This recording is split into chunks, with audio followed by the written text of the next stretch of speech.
কেমন আছেন বন্ধুরা? গতদিন আমরা প্রথম দিনের যে ট্যুর দিছিলাম রাজশাহীর চরে, সেটার গল্প বলেছি। তো আজকে আমরা গল্প বলবো দ্বিতীয় দিন চাঁপাইনবাবগঞ্জের একটা চরে। তো সকালে উঠে আমরা ট্রেনে করে চলে গেলাম খুব সকালে, তখনও সূর্য ওঠেনি। আমরা যেতে যেতে মোটামুটি পৌঁছে গেলাম রোহনপুর স্টেশনে। ওখানে যেয়ে দেখলাম যে দুইটা কুকুরের বাচ্চা খেলা করছে। তো ওদের একটু ভিডিও করে নিয়ে আমরা একটু সামনে এগাতেই একটা দারুণ জিনিস চোখে বাঁধলো। এটা দেখেন আপনারা কি অবস্থা। এখানে মানে ট্রেন স্টেশনের উপর দিয়ে মানুষ কাঠ দিয়ে এটাকে ব্রিজ বানাইছে। তো রোহনপুর স্টেশন থেকে মোটামুটি 120 টাকা থেকে 150 টাকা টিকিট করে আপনারা চলে যেতে পারবেন চড়ুইল বিল। তো বিলে মাঝিদের সাথে আগে থেকে কন্ট্যাক্ট করে রাখতে হবে। মোটামুটি ভাড়া আপনার 1200 টাকা মতো পড়বে। আপনারা 2 জন যান 3 জন যান, ভাগাভাগি করে নেবেন। তো আমরা বিলে নৌকায় উঠেই কিছুক্ষণ পরে দেখলাম যে শামুক খোলের অনেকগুলো ঝাঁক। তো ওদের কিছু ছবি আমরা ভিডিও করে নিলাম। করার পরে আমরা এগাচ্ছি, মাঝি আমাদেরকে নিয়ে যাচ্ছে কোথায় কোথায় পাখি পাওয়া যায়। তো আমরা কিছু সুন্দর সুন্দর মাছ মোরালের ছবি পাইলাম। তো তারপরে আমরা আরো অনেক কিছু চকাচকি, তারপর আর কিছু মানুষ দেখলাম যে কাজ করতেছে। আমাদের পুচকুচ ছবি পাইলাম, ভূতি হাঁসের ছবি পাইলাম। তো এগুলো ছবি টবি তুলে আমরা আরো মাঝির সাথে যাচ্ছিলাম। যেতে যেতে আমরা আরো পার্পল হেরন এবং কিছু ল্যাংচা হাঁস বা আরো হচ্ছে কিছু বার হেডেড গুজ এইগুলোর ছবি পাইলাম। ইন্টারেস্টিং বিষয় সবচাইতে যে বার হেডেড গুজ যেটা দেখলেন বড় রাজহাঁসের মতো ওইটা। তো আমাদের সাথে যাওয়ার পরে আরো দেখলাম যে আশেপাশে কয়েকটা আপু গেছে, ভাই গেছে, ওরা ভিডিও করছে। তো মোটামুটি আমরা ওদের সাথে ছিলাম। তো আমরা দেখলাম যে বার হেডেড গুজ বা দাগি রাজহাঁস। এর নাম দাগি রাজহাঁস হওয়ার কারণ হচ্ছে দেখেন মাথাটা সাদা এবং দাগ দেওয়া, এর জন্য এর নাম হচ্ছে দাগি রাজহাঁস। এবং এটা খুবই একটা মানে রেয়ার মোমেন্ট। এবং একটু পরেই দেখলাম যে হোয়াইট ফ্রন্টেড গুজ, হচ্ছে মাথাটা শুধু সাদা এবং দেখতে পুরোপুরি কালো। এটাও মানে সহজে পাওয়া যায় না বাংলাদেশের সব জায়গায়।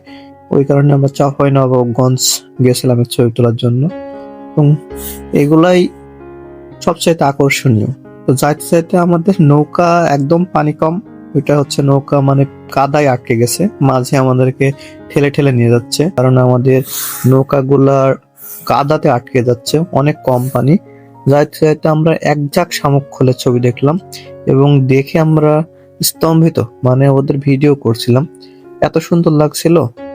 তো আমরা পাইলাম চকাচকি, এই যে কমলা কালার গুলো চকাচকি, আর এর ভিতরে যে একটা আছে এটা লাল ঝুটি ভূতি হাঁস বলে।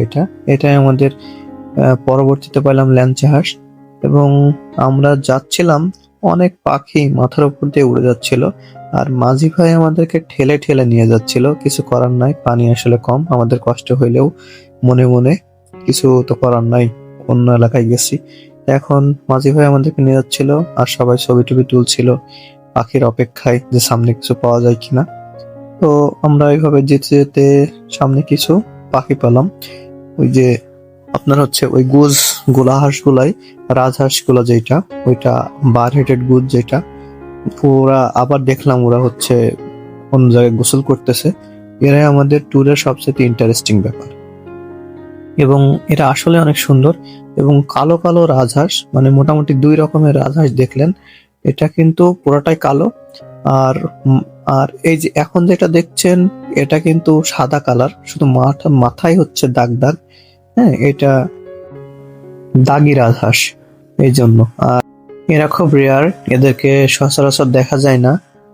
তো এদের ছবি তোলার জন্য বাংলাদেশের বিভিন্ন প্রান্ত থেকে ফটোগ্রাফাররা ছুটে আসে এবং আমরাও গেছিলাম। এত সুন্দর জিনিস তো ওয়াইল্ডে মানে জঙ্গলের ভিতরে মানে দেখতে পাওয়া আসলে সৌভাগ্যের ব্যাপার, আসলে সবার হয়ে ওঠে না। আল্লাহ আমাদেরকে সৌভাগ্যটুক দিয়েছে। তো এরপরে দেখছি শাকিল ঘুমায় গেছে, অনেক ক্লান্ত হয়ে গেছে। একটু দূরে আমরা খেয়াল করলাম ছোট ছোট পাখি। একটু এগিয়ে যে ভালো করে দেখতেছি যে ঠেঙ্গি, কালো পাক ঠেঙ্গি। ওরা আসলে মাছ টাছ শিকার করছিল। তো আমাদের দিকে উড়লো, কিছু মাছ শিকার করলো, আমরা কিছু ছবি নিলাম। ছবি নেওয়ার পরে আমরা দেখলাম যে ওরা সারিতে সারিতে অনেকগুলা দাঁড়ায় আছে, প্রায় 200-400 হবে। তো ওদের কিছু ভিডিও করে নিয়ে আমরা চলে আসলাম খাওয়ার জন্য।